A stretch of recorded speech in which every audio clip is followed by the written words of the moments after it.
I don't think I've seen any of the guys too down. I think we can take a lot from the game at the weekend, where we played particularly well. I thought we dominated the game, except for 3 or 4 instances. But you've still got to win games. You've got to dominate them. You've got to close the team out. You've got to win games. So we're a little bit disappointed in that. But the mood of the camp's pretty good because I think we're in decent form right now. You see, Rodgers is a smaller guy but powerful kid. Holds the ball up extremely well, links up well, and as we've seen with a couple of his assists this year, he obviously sees the game and sees the runners off him. So the two very good players. Henry's a world-class player, but two players that's in a decent run of form right now. Yeah, it's a good team. Obviously you want to beat your former team.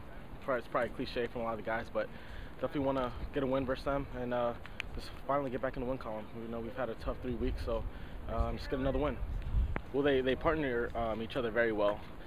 Rodgers is a guy who likes to play on the line and look for those runs in behind. He's a very fast guy, little guy, but very strong.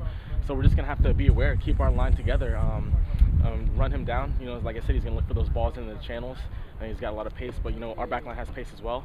And then Thierry just likes to check in and get the ball, keep possession. Don't want to let him turn and start running at us, because if he does that, he's a very dangerous player. He has 7 goals. So we're just gonna have to keep those guys in check and a lot of communication.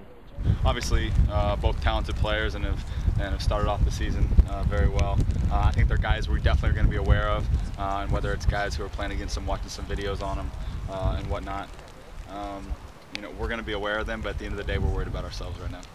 Yeah, it's always nice to get an early one. I think when we've done that, obviously we've been good and been able to hold on for wins. But that's not always going to come. It's not going to always be that easy. It's easy to stand here and say, yeah, we want to get that first goal, but actually going out there and implementing what we've been working on in training is a bit tougher. So whether the goal comes in the 5th minute or the 95th minute, whatever way we can get it and get that win is definitely important for us. I think guys obviously are disappointed that we haven't been able to get the results that we wanted. But if you look at the last game, I think we'd all agree that we approached the game right, we had the right energy, and probably most deserved to win the game. So I think from that aspect, we're still a confident group, and we're still going out there knowing that even though it's a tough New York squad, it's a game we hope to expect to get 3 points.